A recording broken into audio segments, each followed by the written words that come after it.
everybody. My name is Louis Long. I am the founder and owner of Long Gallery Harlem, and I could not be more delighted, more honored, and more enthusiastic about this evening. I think you're in for a treat.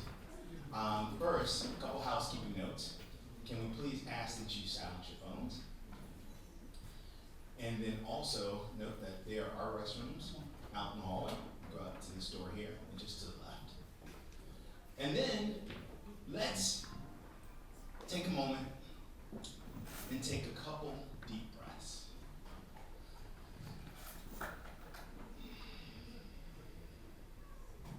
Inhale.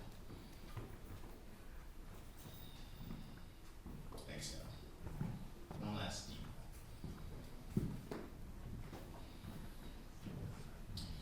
I do this because you're in for a treat, as I stated.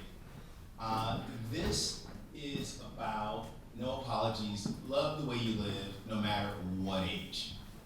And this is a book that can change your life. And I'll leave it at that because I want to get to this conversation fast. But I thoroughly enjoyed the book, and if you don't have it already, I encourage you to get it. But with that, I want to invite to the stage two people that I have a great affection for. I've known them for a while. Any Howard people in the room? H.U. You know. H.U. You know. There's no one that bleeds blue more than the two people that I'm about to bring to the stage. We have an Emmy Award winning journalist, a spark of energy no matter where she lands, whichever room she walks into, as a moderator this evening, but more than that, just a cultural force in her own right, and that is Michelle Miller. And then we'll bring to the stage the man, the myth, the legend, and the person of the hour in Charlie Lewis Jr.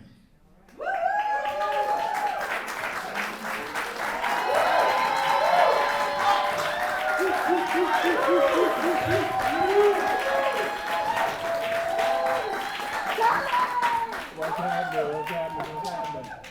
Thank you. Oh my gosh. We have a full house. Yes. Oh Lord, we missed our that. We we missed our missed cue. our You missed our cue. We're so upset. You missed our cue, but it's okay. What's happening, everybody? Let's get some energy in here. Let's go. You guys came out in the cold to see little old me. We love you, Charlie. Yes, and I love you all. I'm so happy to be here with you. I'm so happy. I'm privileged and honored. It wasn't like I was doing anything.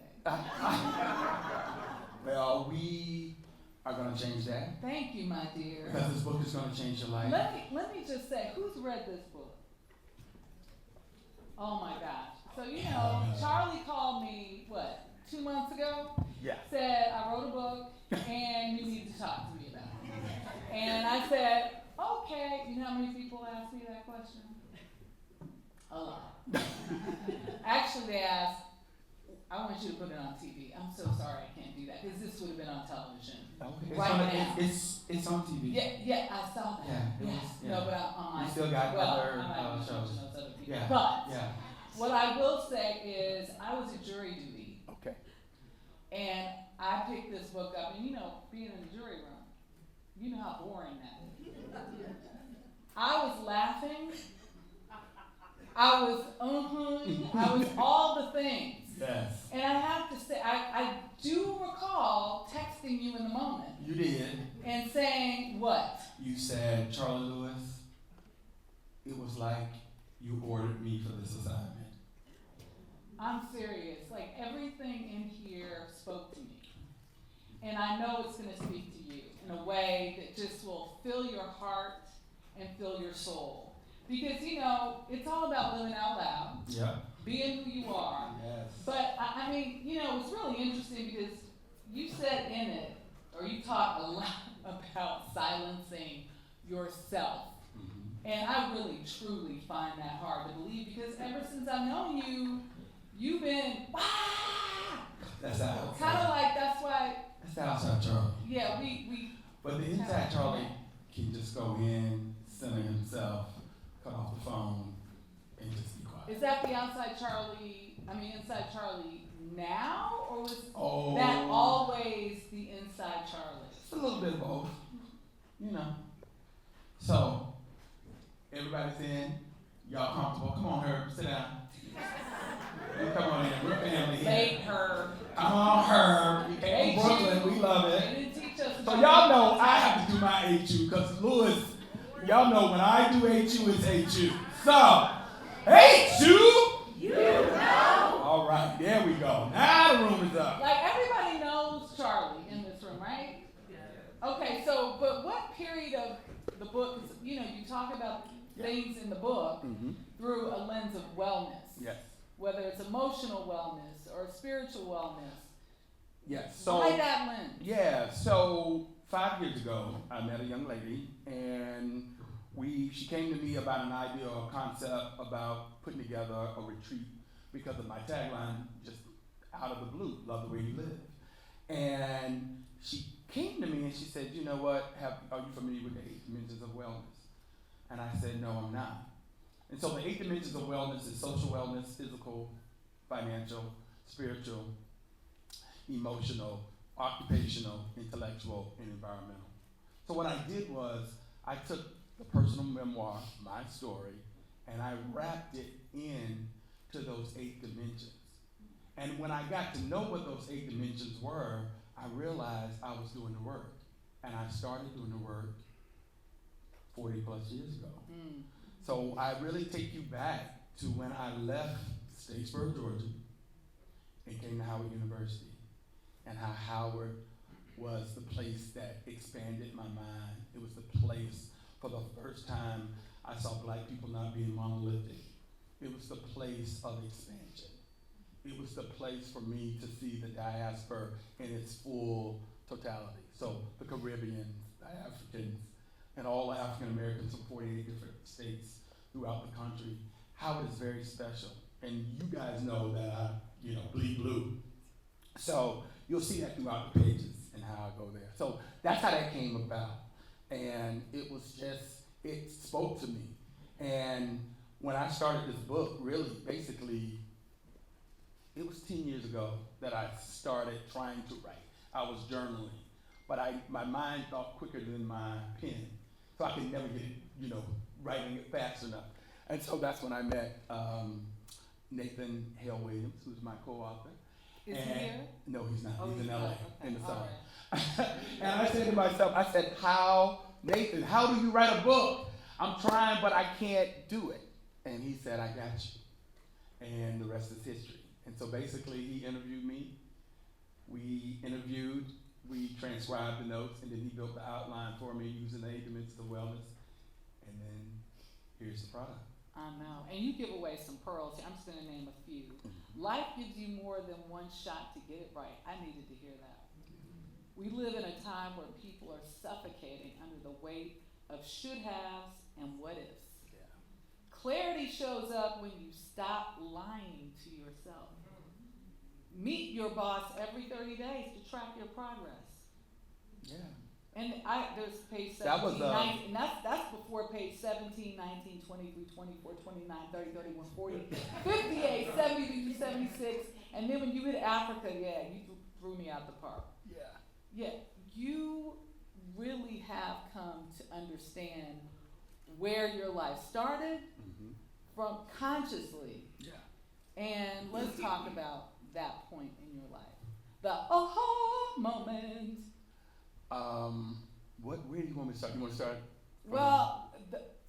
You got to go back to Georgia. Okay. I would have to say. Yeah. So basically, as you guys know, I'm from Statesboro, Georgia. Proud Georgia boy. And in Statesboro, I knew the world, there was another world. I knew that I could not contain myself or stay in that environment. It was for me to leave that that environment. I couldn't be a young man in Georgia. I could not be the man that I wanted to be. And so for me, I knew I needed out. And I was that guy, you guys, we grew up in the 80s, right? Where you encyclopedia and the Globe. And I would just go in and I would just turn the Globe and then I would just stop and say, hey, that's where I want to be. And I'm going there. And because my mom and dad, God rest their soul. I mean, I love them dearly, but God rest their soul today. A vacation to them was going to see my aunt in hot Jacksonville, Florida, sitting on a plastic couch, and not going to the beach and just sitting there saying, well, why aren't we at the beach? You know, and so for them, that was vacation. And I remember coming up in high school and I just said, hey, I want to go to the London School of Economics. And she said, who do you know over there? And I was like, nobody. She said, well, that's your answer. You know, and so back then, you know, your parents, they grew up in the silent generation. If my mom and dad was living today, they would be 95 and 99 years old. They were very progressive for who they were. Oh, yes. That was really brilliant. Yeah. Your upbringing. I mean, describe your father and your mother. Because your dad, everybody here know his dad? Know his mom? I mean, 4 or 5 different kinds of jobs, like the plates spinning all at the same time. We come from a 6 of us. Entrepreneurial. 5 sisters and myself. 1 passed away. But when we grew up, my oldest sister is 18 years older than I. So it's 18, 16, 14, 12, then 4, and me. So we all grew up totally different. There was I was the last one, I was the baby, and that was that. So coming up in Statesboro, Georgia, in a very religious family, 14 ministers. My sister's a bishop in the United Methodist Church. Wow. And my aunt was the first ordained minister in South Georgia, in the state of Georgia, South Georgia. So, y'all can come in. Come sit down. Come sit down. Come sit down. But it seemed as though these sisters wrapped you in love. They Your did. parents wrapped you in love. But you say, loving someone and wanting to become them are 2 very different things. I'm not the only one who grew up performing love instead of receiving it. Mm-hmm. You knew that then? I knew it now. I didn't know it then, but I have the language for it today. And what was your language for The language growing up then, you know, your father, you were seen and not heard. You suffered in silence. A lot of us did that growing up. A lot of us at that time didn't have the emotional parents that could wrap you up and say, you know, I love you, you know. We did an autocorrection. I think we went too far to the right now, you know. But back then, my parents were providers. My father was a provider. He used to say, feed my children. Because his grandfather, they starved growing. His grandfather, the way he treated his father was one that was really cruel. And so he never wanted anybody. If you knew my father, and if you know me, we go out to eat, I'm gonna feed you. And so that's just how I grew up my father had 9 different businesses. And he just kept creating and kept creating. And when we grew up, it was like when you grew up and when you got up in the morning, you said, where are we going? Or where do you want us to come? To the store or to the house? And if you went home, you had chores. And if you went to the store, you did everything. So that was my life. So seen and unheard, so Yeah. that silencing, back to the silencing. Yeah. From my very vocal friend here. I silence myself in ways that look like obedience, but that silence doesn't disappear. This was brilliant. It calcifies. And you were young at the time. Did you realize? I wasn't really clear on that. You're a young gay man. Yes, I'm a gay man. Proud, gay man. proud man. Proud man. And a man who seemed to know where he was going. Yeah, you know, in the Lewis family, you knew about what you wanted to do in life. There was not any time for, as they used to say back in the day, lollygagging. You knew exactly, you had a plan. You knew exactly what you wanted to do. I knew I wanted to be out. My biggest thing was getting out of Georgia. And so I'm glad I had sisters. So I talk about it in the book. It was the summer of '77. I was 10 years old. My sister Leontine was in DC, and me and Sharma, the closest one, we went for the summer, and that just changed my life. And I came to DC, and that was just like, wow, I knew I needed the city energy. That was where I knew it felt right. And I talk about this in environmental wellness. You have to be right in your environment. I knew as a kid that Statesboro was not the place for me. I always would say in school, I'm just so ready to go. I'm ready to go. And my teachers used to say, where you going? I said, anywhere but here. And that was it, you know? I know he was yelling at me early today. I said, where are you going? He said, I'm going to the... Piggly Wiggly. No, Where? I'm going to the jazz, blah, blah, blah. Oh, blah, North blah, Sea blah. Jazz. Yeah, North Sea Jazz Festival. Yes. Yes. I mean, you always going. Always. So you get to Howard, Yes. and it is just this. Aha moment. Yeah, like Want me to not read aha, about not aha. Oh, Yes. take us there. Yeah. So I'm gonna read you guys. Chapter 2, Environmental Wellness. Love where you are now. From Statesboro to Howard. Finding and belonging. I always knew I wasn't meant to stay in Statesboro. Statesboro was a place where people were born, went to school, and if they were lucky, got a job at the pecan plant, the poultry plant, or maybe the bank downtown. You went to church, you found a good partner, had a few kids, and lived close to your people. Life was linear, familiar, and predictable. And for many, that was enough. Safety, security, routine. But even as a child, I knew I was built for something else. There's a difference between feeling loved and feeling seen. My family loved me, but I don't know if they ever saw me. Not the whole me. Not the boy who devoured encyclopedias in a world, alas, like bedtime stories. Not the one who daydreamed in color. Not the one who looked at the edges of Statesboro and felt as if we're staring at the end of a map. I watched kids I grew up with go straight from high school to the job. The job could be anything. A cashier at the Piggly Wiggly, a teller at SunTrust, or a nurse at Bullitt County Hospital. The next 20 years were basically set. You worked, you went to church, you raised your kids, and maybe, just maybe, went on vacation once a year to Savannah or Myrtle Beach.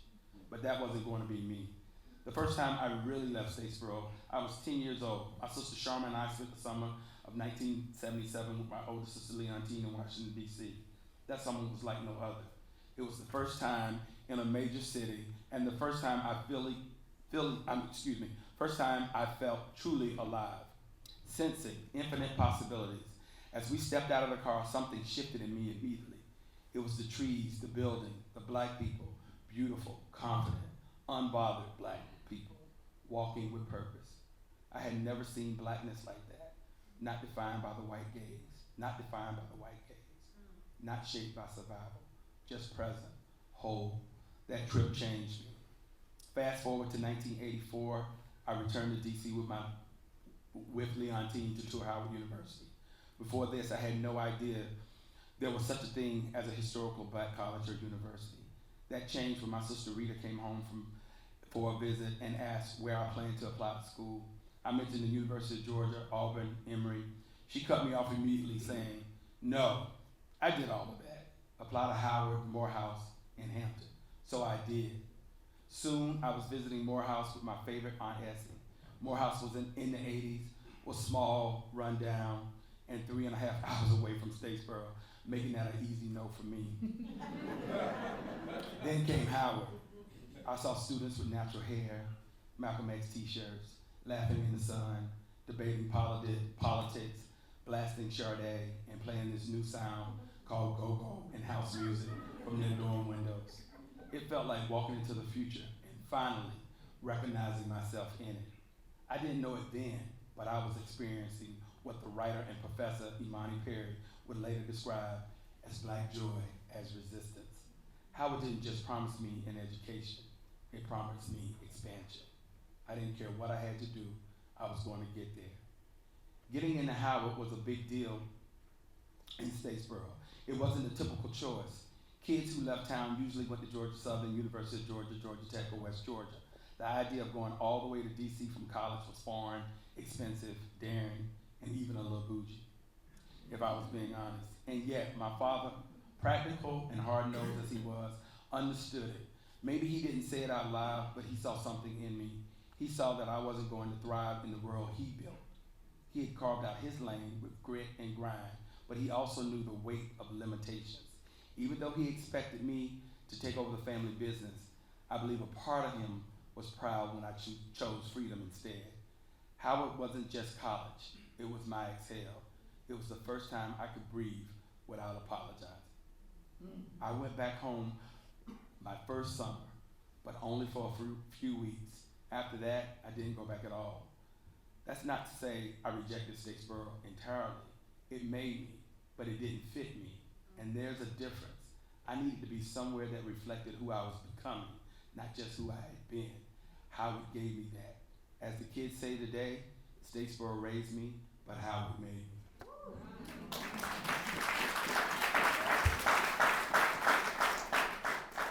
Who else in here can attest to that? You know? There it is. You know, I think about Howard. It was like an awakening. Yes. It was an awakening for me, young black girl from South Central Los Angeles. In fact, I found out where I lived. My roommate told me, who lived 2 blocks, literally a mile away from me. Right. She said, "Where are you from?" LA. "What part?" "Near Inglewood." "What street?" "Girl, you from South Central." It's called Negro geography. Yes, it is. But you know, Howard. Then this was '85. Yes. Freshman year, we come in, and there were needles all over the street on 13th Street, right around from one of the dorms that we stayed at. You know, prostitutes were walking about. I mean, it was exciting and fun and all of that. It was all the things. Yeah, crack was We loved it heavy. though. Oh yeah, we did. We got into loved it. Crack was a thing then. Yeah. We had, you know, issues with police, riding the B Street bus, you know, and there was also this Life was lifing. Life was life, and there was also this new thing. Yeah. And I have to tell you, when I read the book and I learned how you later discovered, and I don't know if it was in this time, but this was the time when people were becoming aware that there was this disease out there. Mm-hmm. And when I literally screamed when I found out and read you were HIV positive. Yeah. And I said, and I didn't scream because you were HIV positive. I screamed because I did not know you were HIV positive, and because I know you. Mm-hmm. And 2, I screamed out of sheer joy that it is something that no one needs to wear any longer. Right. Well, it wasn't at Howard that I was HIV positive. Right. It wasn't even AIDS wasn't even a thing at Howard at that time. So that was after Howard. So that came along in the 90s. But when we were at Howard, we were just doing our thing, and then we were just gay, and I was out. You know, but I was out. I would go to parties. In Los Angeles, then maybe it was a thing because I was highly in tune to it. Yeah, it was a West Coast New York thing. Uh-huh. It was San Francisco and New York, but it was not about. You know, we didn't know anything about that growing up then. Mm-hmm. I didn't find out until I left Howard about AIDS. Right. Because at that time in 1990, my partner Richard, Tim Douglas, God rest his soul, was my best friend at Howard. Tim dated, you know the author Elin Harris of Invisible Life? Richard was my boyfriend, and Richard let Elin Harris move in 1989. We went from Invisible Life to now No Apologies, Love the Way You Live. Mm-hmm. Tim is no longer here, Richard is no longer here, Elin is no longer here. And I'm here. And I always ask the Lord, Lord, why did you save me doing all of this? And the Lord said, you have a mouth, and you're not afraid to use it. And so I didn't know what that meant at the time, and that was one night just praying. And 35 years later, I'm here. And well. And yeah. And living in wellness. In wellness. Living in wellness. But as I say in the book and as I talk about HIV, it's about, and when you read the book, you'll see my journey through that. The journey was really, once I found out, this was in 1995, I had left grad school. Yeah, right. So I was in Atlanta when I found out. And I say in the book, I don't blame anyone for my life. In everything that I went through, I've went through the heartache and the pain. As I say, I suffered in silence, and I came out on the other side because there are a lot of gay men that did not make it on the other side. And I lost a lot of friends. I probably lost 30 friends when I think about it.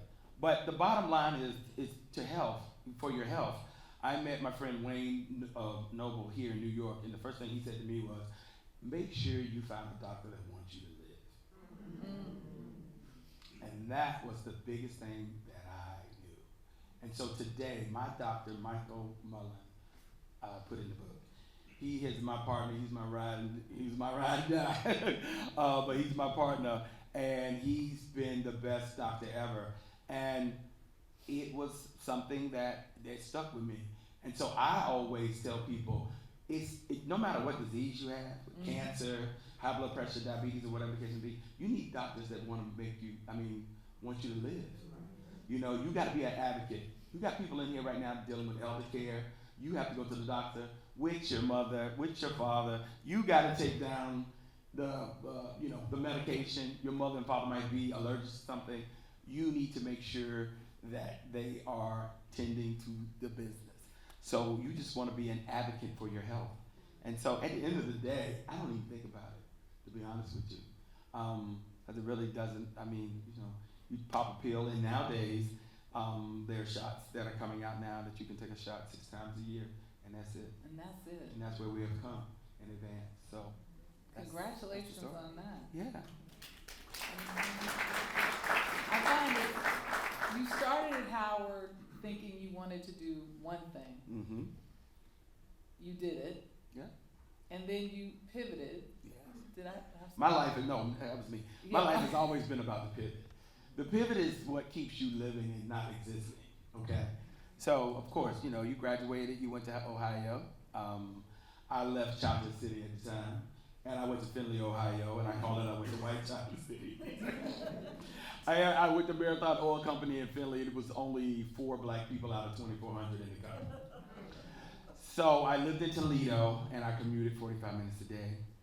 And I did that for a year and a half. In the last 6 months, I moved to Detroit, and I commuted an hour and 45 minutes. And I moved in with my good friend, God rest her soul, Monique Parnell, parents. And they let me stay with them. And that was the socialization and the environment that I needed at the time. So that is the thing that I need the most when I talk in the book about environmental wellness. It's about making sure that you are in the correct environment that you can be your best self. Because a lot of us suffer in places, or we stay in places for different reasons. And so you need to be able to know when to move, when you are not feeling the energy at that particular time in space, you need to start making your exit plans. Yeah, no, I'm really connected with that, because my place like that was Columbia, South Carolina. Mm-hmm. And if not for my father's classmate, God rest his soul, Dr. Everett Dargan, I would have gone nuts. Right. He and his wife and family took me in. So I think what I took out of that moment was, if you're in an uncomfortable place, you find your people. Right. You find your space. You do. Your people. You do. And you have to move accordingly. And in Toledo, we had a little crew, and we always used to have to tell everybody, stay in town. We're having a party. Don't go to Chicago. Don't go to Detroit. Don't go to Cleveland. But it's something I said to you. What did you say to me? About 5 months ago, when you were at CBS, and I wasn't asked listening, you. Was I?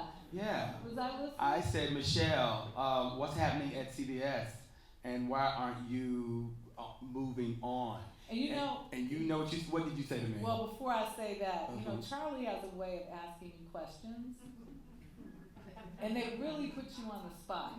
You know what I'm talking about? I mean, just like out of nowhere, it's a zinger, and it comes at you. Clarity. When you're clear, you see people. You see What did you people. see? I saw you hurting. I saw you in a place of you were just doing the job. Because Really? you said to me, yeah, you know what? They got me training a 29-year-old young lady. And I was like, well, why are you training a 29-year-old to be the face? I wasn't trained. I trained her like 10 years ago. Well, I mean, that was the that's conversation. what I said, and she's you now blew it off done. like whatever, and then fast But it forward. was almost like I knew what was coming, right? You knew what was coming, but you were living in a fog. Mm-hmm. And you were just moving. You were just moving. And every time we would try to like really center you or have a conversation, you would just be on to the next. So no apologies. Take me through this. I did some of my assignments, because there are assignments in this book, everybody. It really is a workbook.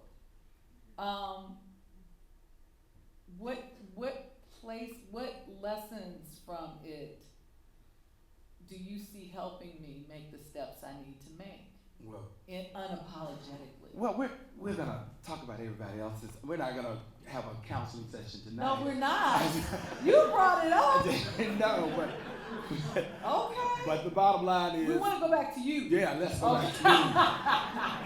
Not about Michelle. I thought you wanted to. It's about Charlie Lewis right now. A little session here. Come on, Michelle, let's go. See, let's get into these questions. Let's get into these questions. Let's go. Darling. Yes. Darling. So who do you think will be most uncomfortable reading this book? I mean, Ooh, good question. I like that question. To be honest with you, I wrote the book basically when you start to think about where you are in life right now. You know how you grow up in life and you have a mentor, right, until you're about in your 30s, 35, right? And then you kind of push them off because you're killing it and you're in the game and you're doing it. And then you get married, have kids, and marriage, what a lot of people don't understand, puts you into isolation if you don't build community. If you build community, if you belong to the D9, if you belong to the Boule and all the other clubs, and other, you got hobbies and you go golfing and whatever things may be, that's different. But if you know people in this room know people, when you get married, you pull yourself away from your friends. Some people are controlling, so they want to control you, so they'll pull you away from your friends. And so if you do that, let's just say fast forward 18 years later, when you get to be 55, and life is not moving according to the plan that you told yourself, what happens? You don't have anybody to talk to. You don't know who to lean on. So I'm your midlife mentor. I'm the one that you can talk to. I noticed that in my life as a realtor. I've been doing that for 20 years, and people come to me and they just open up. And when they open up, they just start telling you all their business. And you have to manage that.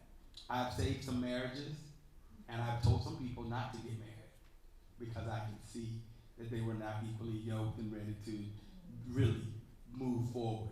And those same people came back to me and said, you know what, I'm so grateful for you for seeing that because I was not ready.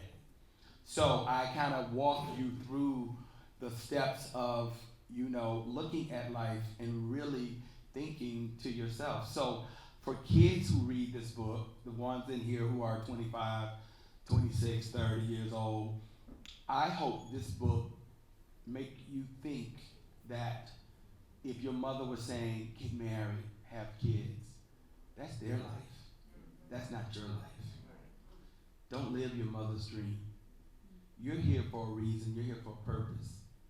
And you have to lean into that.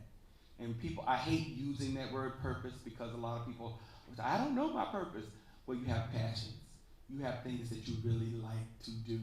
Lean into that. Be honest with yourself. Be true to yourself. we came up being raised by, a lot of us in here, by the silent generation parents. And so they told us what when we were graduating in high school or getting ready to go to college. If you played an instrument or if you were an actor, 9 times out of 10 they told you no, you need to get a business degree, and they stifle your creativity. How many people in here did that happen to in the room? Yes. So the bottom line is you were living somebody else's dream.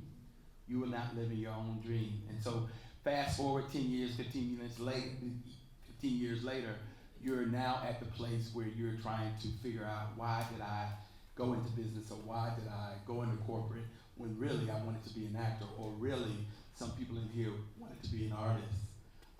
Keith Brown, doing good work. So there's always power in the pivot. I love that. So I want to talk about the pivot you made in creating your business. Yes. And becoming the realtor of All Amazing People. Yes. How did you know, like what synthesis had you made in your mind? Well, I always knew I wanted to be an entrepreneur because my father was an entrepreneur. Right. And he always said to me, I didn't give you this education for you to go work for somebody.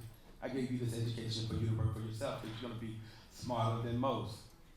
And so he was right. But the entrepreneurial spirit is the spirit of true courage. Yeah, and you have to, when I grew up, all I knew was seeing my mother and father going to work together. So they grew up together. My mom and my dad worked for 65 years in the same environment every day. They went to work Monday through Saturday, 8 a.m., and got off at 11 o'clock every night. And Sunday was relaxation, Sunday church day, go out to eat, come home, and then that's when I would get in trouble on Sunday. Yeah. At what point were you done hiding when you wrote this book? What part of yourself had you completely, like, the last bit of hiding, or you were I've completely... been gay. No, I know you didn't. What when you say hiding? Hiding. I mean, some of us hide a lot of things. No, I'm an open You book. are absolutely open? Yeah, I'm totally open book. You were completely... After 1992. That was yeah. the only thing you felt? Yeah, the only thing that I didn't tell was my business. Which was my business. Well, what would this Charlie tell the younger Charlie?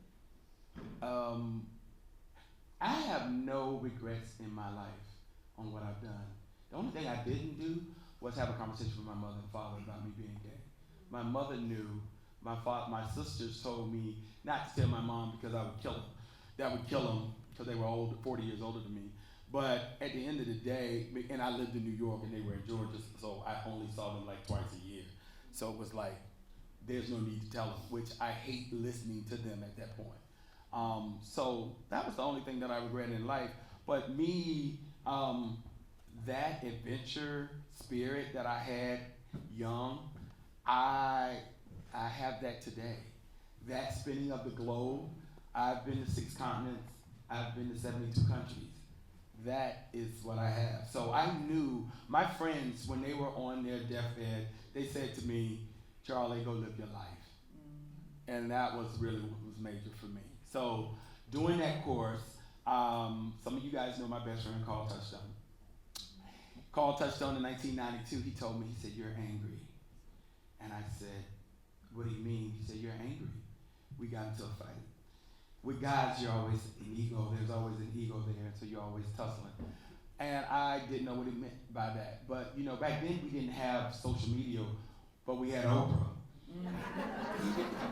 And so one day I was watching Oprah, and Oprah had Deepak Chopra on.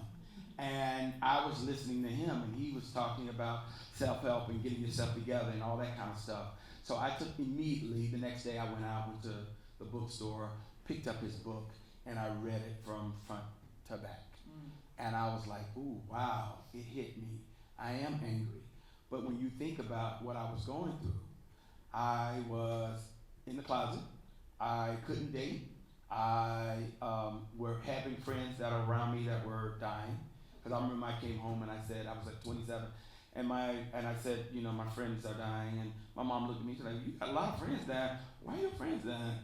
And I was like, oh, I'm not out. Let me shut up. I'm talking too much.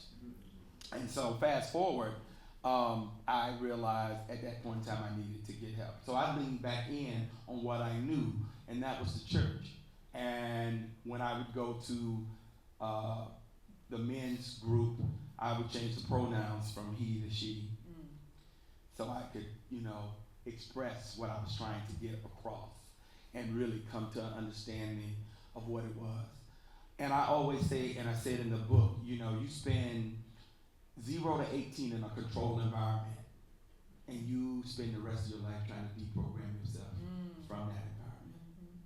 And so when you know that about yourself, and when you lean in on yourself, you really get to see that you have to do work. So the question that you asked is, what was it? Who? It was, you know, at this point in time, what did this book allow you to, like, cast away? Like, what are you no longer hiding? Is there anything? But no, you read the book. I did read the book. There's nothing. It's an open book. There's nothing. Well, let me ask you this: the Yeah. consequences of living unapologetically Mm-hmm. for you. For me, there are none.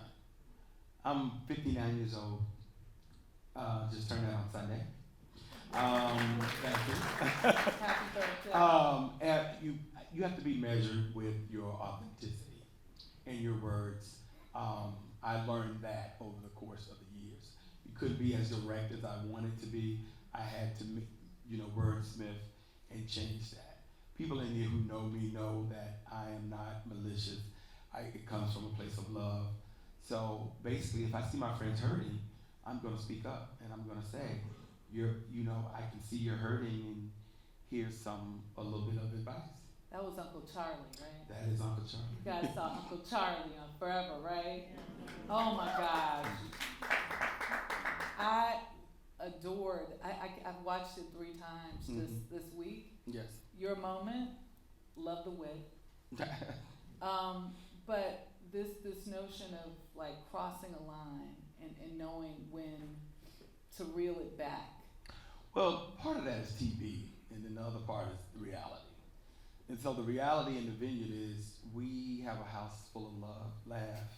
And the house was indicative. I mean, Mara took the setting of what we have. Mara Keel, very good friend. Right Up Girlfriends, for those who don't know in here, Right Up Girlfriend, The Game, and Being Mary Jane. Bottom line is she really, she said, you know what, Charlie, you have a lot of wisdom. What you do with my kids and how you talk to my kids and how you are always asking kids, are you going to Howard? That was, which I do,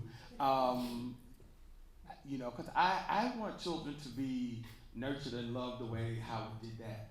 Howard was like a blanket,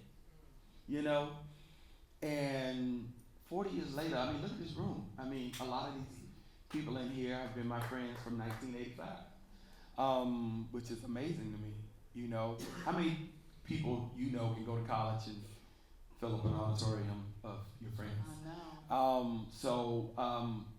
That was really key. And so that whole scene was basically something that actually happened. Oh, man. Yeah. I loved it. You loved it? Yes. We loved it. And I wanted to ask a couple of hard questions. I think I've asked a few already, but how do you stop the bleeding on people who cut you? Good question. You basically have to curate your life. In anything that you do, your friends, your family, your coworkers, and even your significant other, your partner. You really have to make sure that when you have to set boundaries. And you have to make sure that people don't encroach on those boundaries. And if they do, you have to know when to say, exit right. What apology did you owe someone but never got to give? What apology say that again? Did you feel you owed someone but never got to give?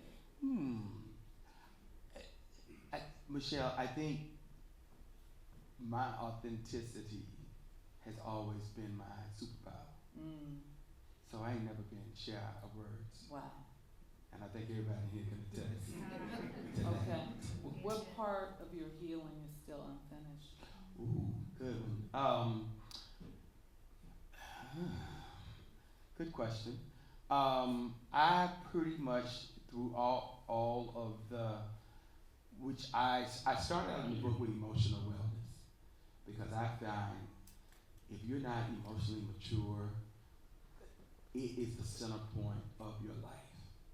It's going to drive everything that you do. And if you don't have a sense of finding out, and like I said, back in 1992, that's when I started that journey.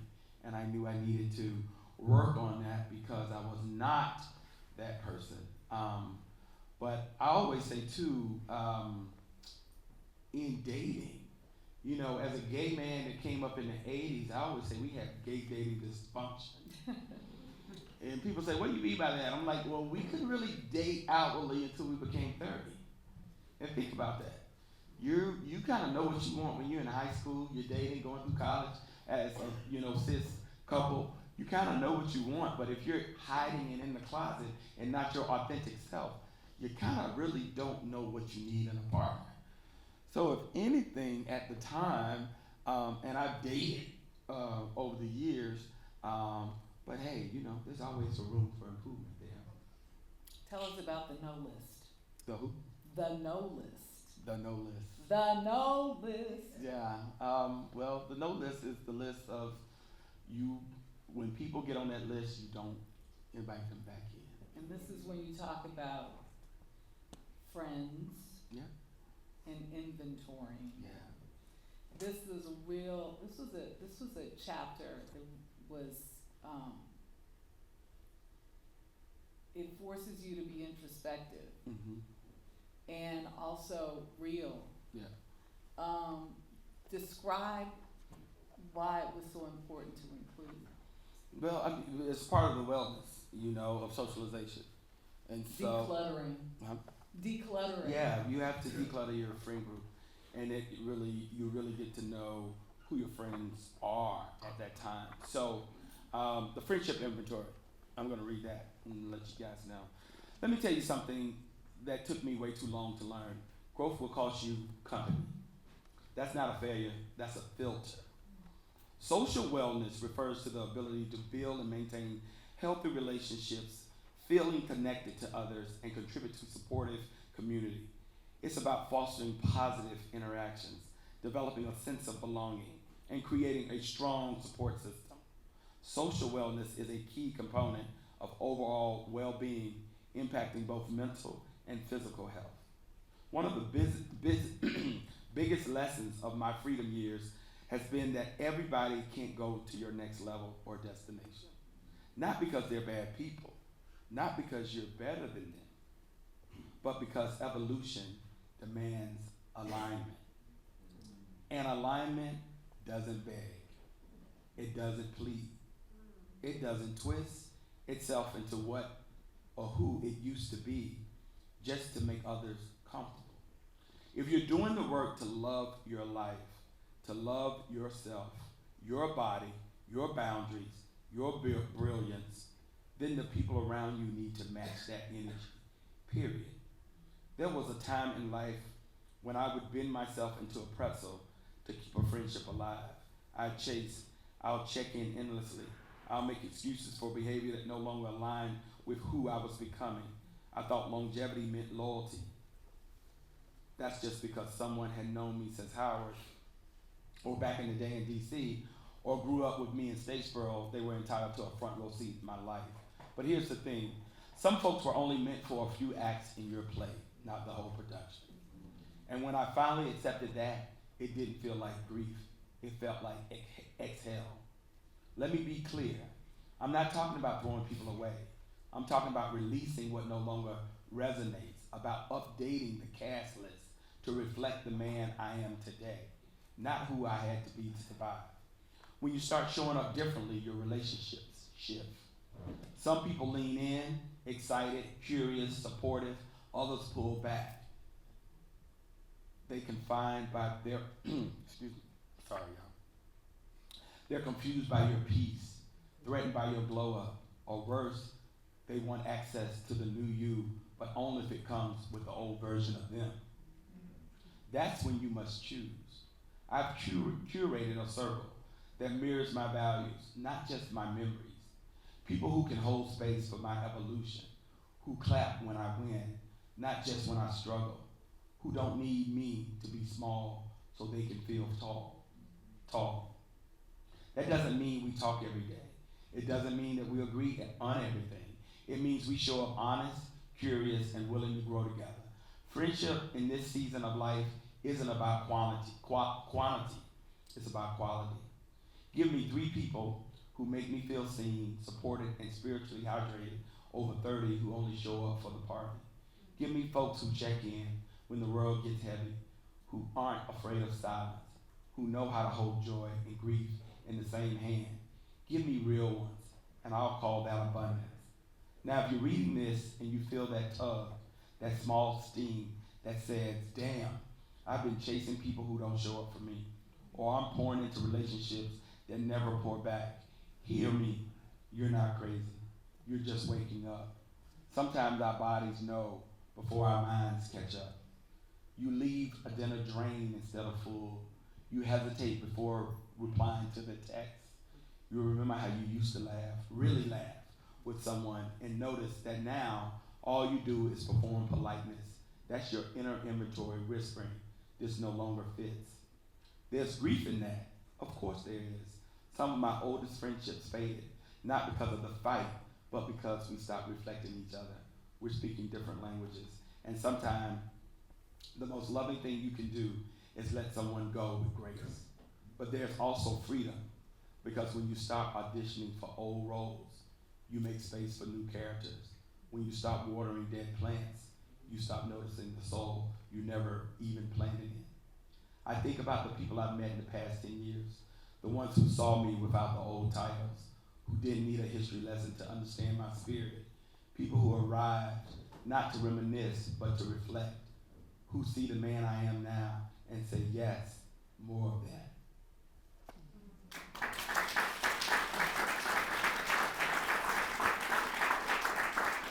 One of the last pearls you drop on us in this book. The last one? Well, no, I said one of the last. One of the last. But it's actually a quote by Toni Morrison. Yeah. The function of freedom is to free someone else. I love, that's my favorite. And what is freedom, you say, if not felt, if not danced into existence, if not sung in a register only our grandmothers remember? Who have you freed? Wow, myself, number one. But the plan is to free all of you guys. That's the plan. The work here is all about community. I wrote this book because of my love for community.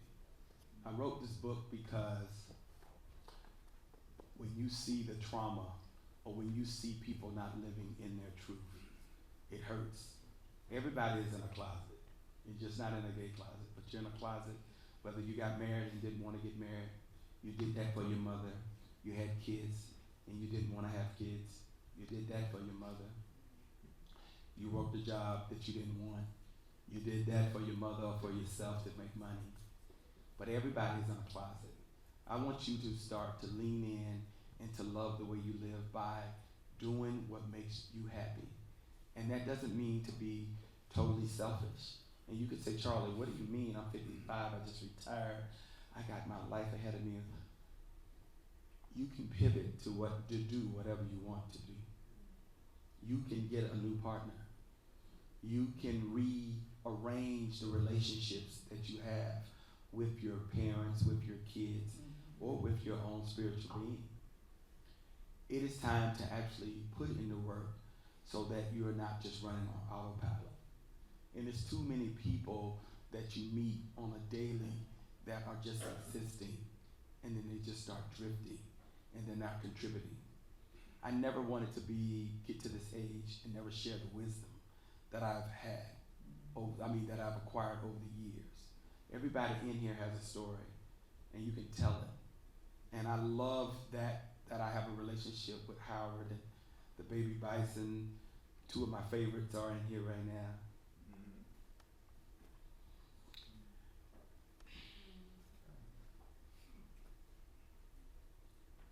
The love I have for people is strong. And I want people to know, and I think people who know me know the love that I have for them. I never would want to go back in that closet that I was in. You cannot pray gay away. It is not a thing. It is something that you want life to be free. And we as black people in this room, and there's some white people in the room, but people in general, you have to make sure that you spend time with yourself. Listen to that inner voice. Do what's right for you and not right for the gram or whatever else is out here that you're chasing. But lean into that and feel that, and you will have a better life. I think it worked for me. It helped me get out of where I was, and I'm a happy man today, 59 years old. I got a lot of living to do, and new careers, a new board appointment just happened. Oh, really? Yeah, just became appointed to the New York Urban League. Oh, congratulations! She's So that just happened. That's coming out tomorrow. But yeah, so life is good. And so my thing is, I want people to be bold, to live audaciously, to live with purpose, and to meet people where they are. And when you read this book, at the end of each chapter, there is a reflection and realignment. If you are married in here, I want you to have a copy and your spouse to have a copy. Mm-hmm. And then I want you to do the work in bed together. Ooh. With each other and ask each other questions and see. Because when you get in chapter 1, you will see where I said, if you had to reparent yourself, what would that look like? When was the first time you were told you were loved? What did that feel like? When was the last time you were told you were loved? I'll go on now. You want to share? If I can find it. While I'm sitting here and I'm looking for my workbook. How are we on time? It can't be all about me, but it is past our time. I just want to say, Charlie Lewis. Okay. Charlie Lewis. Yes. Thank you for freeing us. All right. Thank you for being with us. Thank you for hearing us. And if you want to know, you have to see me after the show. But you see, I did film. Thank you, Charlie Lewis. Yeah. For your apology. Thank you guys. Loving the way you live the image. Yes. So if you guys have any questions, there's mics up here that y'all can come and ask me anything you want to know. I know y'all ain't shy. Come on. Are y'all serious? Thank you. Thank you, Lewis. Thank you. Come on, Val. Go ahead. You go ahead. So Charlie, you talk about your Aunt Essie, and you talk about your sister Sharma. You talk about the religious upbringing. I understand that from South Georgia. How do you reconcile? And then you went to Emmanuel Church. How did you reconcile your faith walk as you made this evolution? Because that's how you in the book, but you haven't talked about that. Yeah. Some good question. Thank you, Lewis. Good question. So basically in the book, I kind of walked through, religion was my foundation. But I leave spiritual wellness the last chapter because it's what I changed.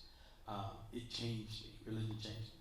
Growing up with 14 ministers, I mean, I was in the revivals and in the hot heat of Georgia, in the tent, in the summertime, going to vacation Bible school. So that's what you knew.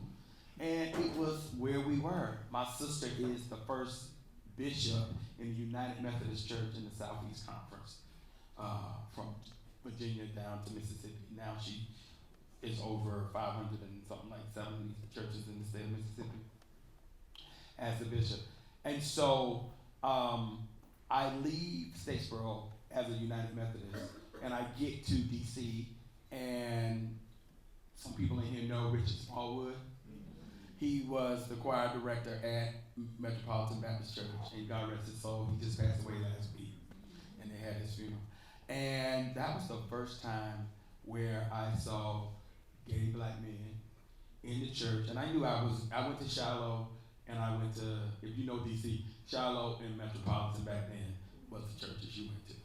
And I went to Shiloh, it was a little older, I didn't feel it, and I went to Metropolitan, and it was Baptist, and the choir was good, and I was like, yes, this is me. And one thing about Reverend Hicks, Beecher Hicks, Beecher Hicks, there were gay men in the church, and he never really talked down on that subject. It was very uplifting. And so that's when I realized, when I look back, when I'm writing the book, and I look back, you about being in a place or a space that feeds you. Like, I knew that was the place for me at that moment, at that time. And I knew that I could be myself in that place. Fast forward, going on off, I would then look for churches that were like that, because I realized it was about the message coming from the messenger and not the religion, the body of the church itself. What really changed me was, and made me realize that I had to change things, was when I went to Ghana, and I was in the slave castle, and there was the Church of England, Board of Governors Church of England on top of the slave castle. And I was like, I have to really rethink this whole religion, of organized religion, and what this means.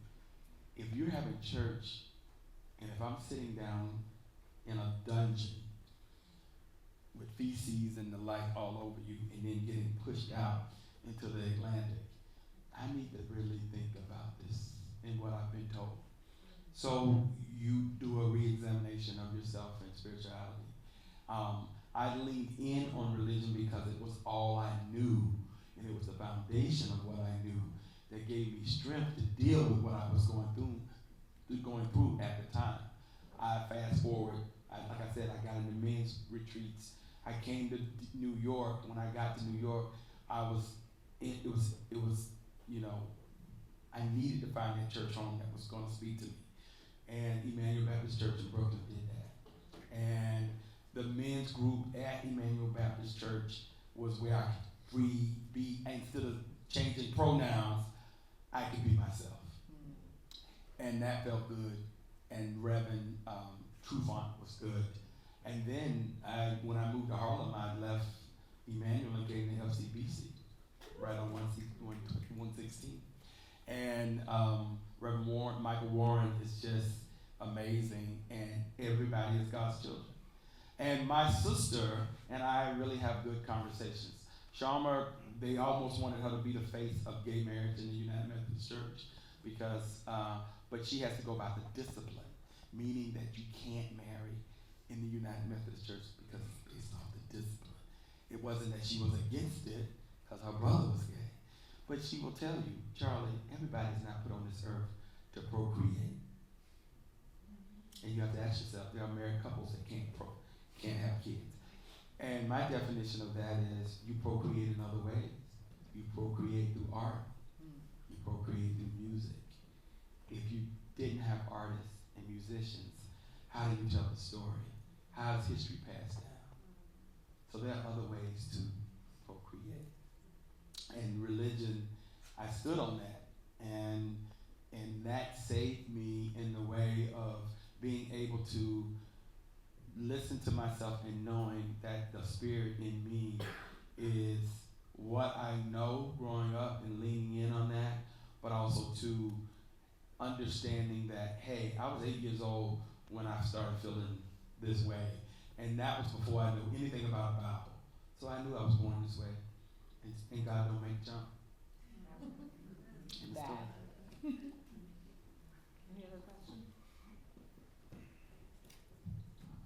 Charlie. Hello. You know what? I think it's really important to talk about race because I think a lot of the lessons that I heard you talk about tonight, especially about authenticity, so much of that reflection of authenticity creates very tough consequences, especially for Black women. We all know the stats that the tremendous number of over 300,000 Black women in this country are not working right now for a number of reasons that seem very racialized.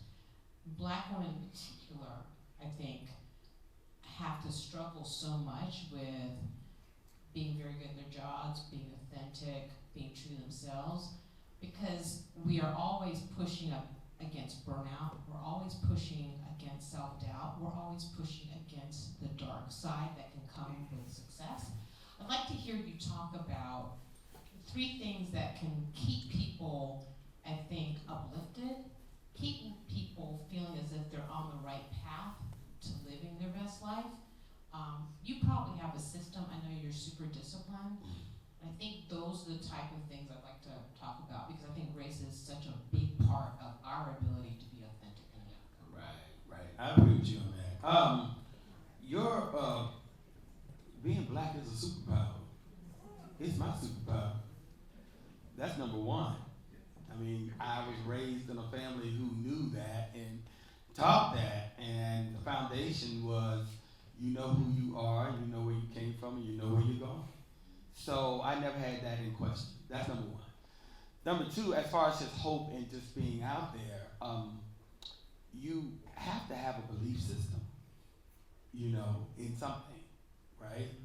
You can't be a wayward child, as they would say, or you'll fall for anything. So for me, what gets me going is knowing that I have a foundation to stand on, knowing that I am, that Black joy is that resistance, and knowing that this too shall pass, and no matter what you do, but if you stand in your purpose and you are 10 toes down, as they say today, and nobody can move you on that in the direction of where you're going, you're gonna be okay. So just deal with, you know, you gotta lean in on yourself and understand where you wanna go in life, and don't let anybody make you waver on that. All right? Any more questions? Hey, Melissa. Melly Bell.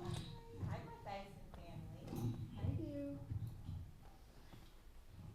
So earlier you stated that community and our baby bisons are important to you. Very much. And for those of you who did not go to Howard, Howard cultivates leaders for the future through truth and excellence and service. So what would you say to our baby bison and to our young adults that they can do to just be successful and just navigate life over the next several years? Because right now things are very hard, they're changing constantly. There's a lot of mental health going on. And they're just not understanding how to navigate. We as adults ourselves, who are a lot of us are graduates, we're very successful in what we do, we're having a hard time navigating through that. So what would you say to our young adults? Build community. Build community. You have to have community to lean in on for your network, for you to have conversations with, real conversations. You need to have open communication with your parents. You need to ask the questions. Why? You know, we grew up in a generation of our parents told us everything, right? And then I think we're in a generation where autocorrect, where we are not, we just let kids do and not really there telling stories. When I grew up, my father was, you know, I walked to school 6 miles, you know, 3 miles going, 3 miles coming back. When I got there, the goat was up under the school and all kinds of things. You know, so you know, I heard that on repeat, you know, so I didn't need a motivation to growing up because I had Charlie Little Sr. in my ear. So it's not too late to talk to your kids if you have kids. If you have friends, building really friendships with boundaries though, you know, and really talking to them. You know, when you read the book and you go through the book, I kind of lay it out, you know, this it's a book that is not cliche because I'm using my story to tell you how I did it. Now you can do it differently because I want you to do it differently because your story is your story. But I built community from day one, and I did that in family, and my nucleus was always small. And then when I got to Howard, I built community, and then when I left Howard, I continued to do that, and whatever I did. So fall in love with your passion, fall in love with yourself, and understand that community, especially now, is majorly important because we don't grow up on the same street anymore. We're in the suburbs. You know, you're across country. You know, your mom lived in Georgia, but you're in California or whatever the case may be. So, yes. Harriet. Hey Charlie, hello everyone.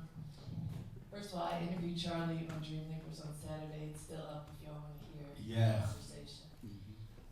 You talk about parents and a lot about generations with parents. And I'm curious, you mentioned we have 18 years of living under what they've been teaching us in the rest of our lives, kind of unpacking and letting go of, but it's even more than that, Yeah. right? In your book, there's so much love that you have for your parents. It's very clear. I think for most of us, there's so much love, even for probably all of us, there's conflict. Yeah. So I'm curious, as everyone here is thinking about that dance, that conflict that we have of honoring our family, honoring our parents, what we learn, and being ourselves, what is important to share with our parents, and what do we just need to do to live our lives? Okay. Good question. I love that. I didn't like my father growing up. He was a provider. He was not the emotional one. He was rough. He was, and then I come to find out I was him. So I was like, whoa, that was a wake-up call. But it was funny. Growing up, my mom, I thought I was always like my mom. My mom is the empath and everything, right? And I came home when I was 25 from grad school, and I walked in the door, and I remember, and I pick up a lot of things in life just along the way, and I was remember being that my father was 40 years older than I was a young one growing up, I always felt like my mom and dad was going to pass, and so I always wanted to grow up quick. And so, because I didn't want to go have to live with anybody. I wanted to know how to live life on my own. So I was dealing with that. And so when I told my mom that one day, she said, "You were dealing with that?" I was like, "Yeah." I was like, I didn't want to go live with anybody. I wanted to, so I paid the bills. I was a personal shopper. I would do everything around the house. And so I was the independent one that worked hard and, played hard later in life. But me and my father was it was a pull. It was a pull. But in 1992, we had a knockdown drag. I called him on the phone. And he cried and I cried. And I believe that was the first time I heard my dad say he loved me. At 25. And we had the best relationship from 25 till I was 46 when he passed. So for 21 years, we had the best relationship.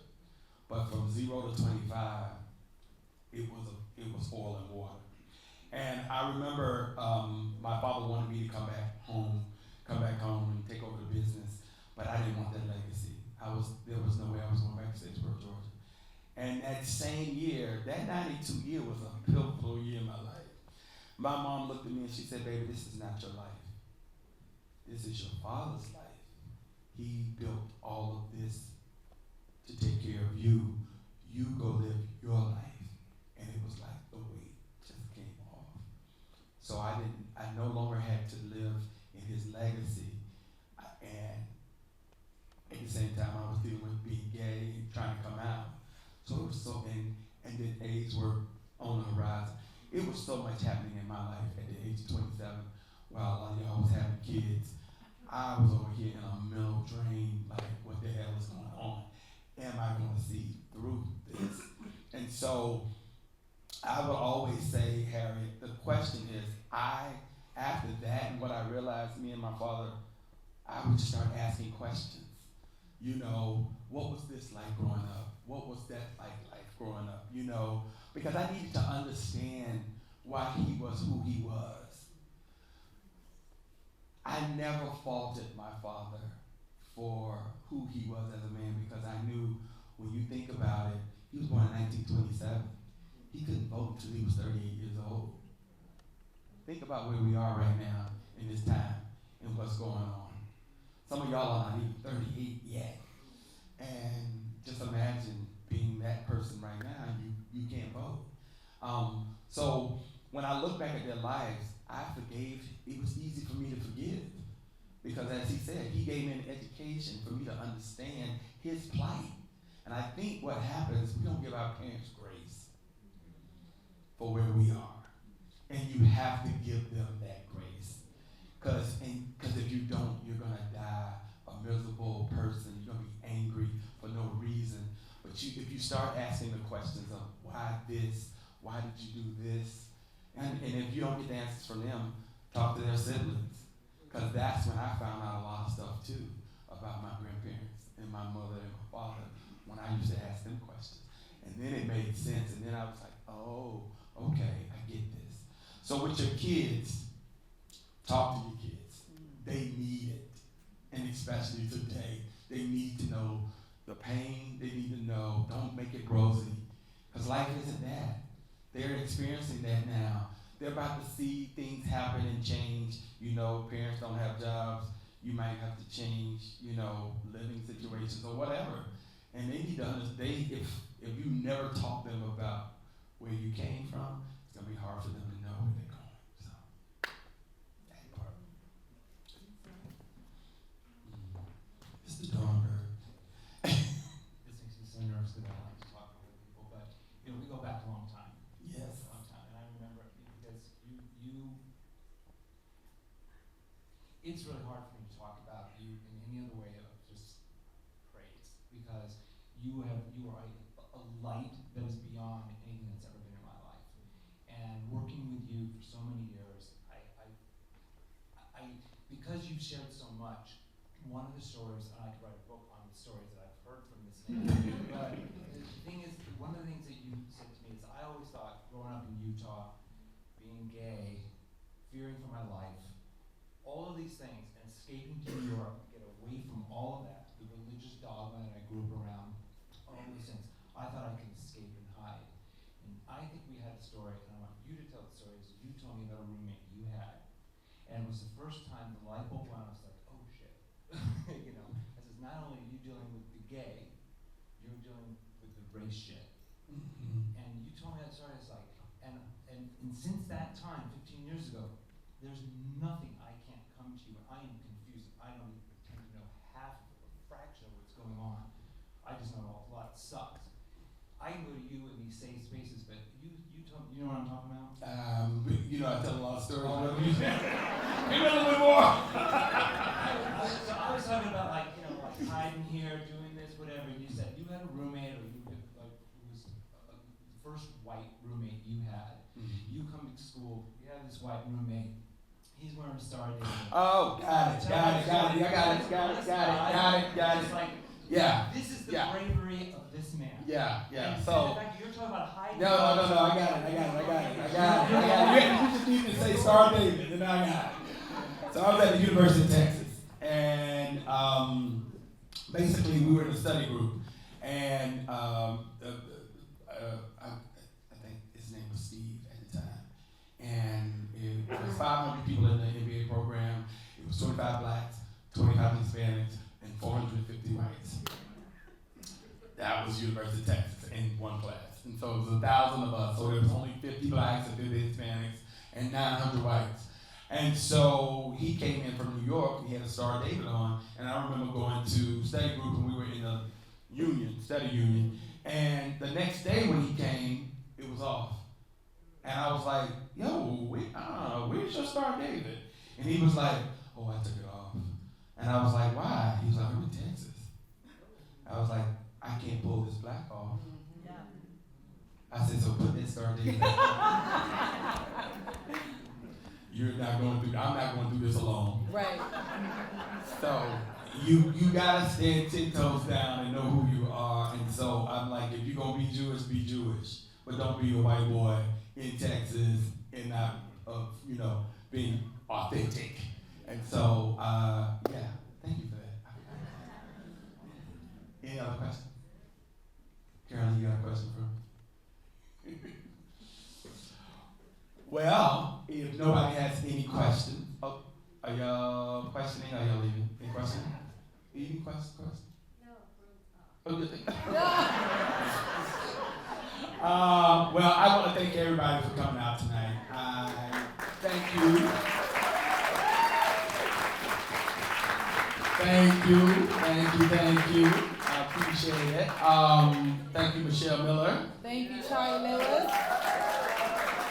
I want to thank my sponsors, the Long Gallery here in Harlem, along with Prudential Barring, my team. Also to my partners, Nylu, which is Katrina. I will have books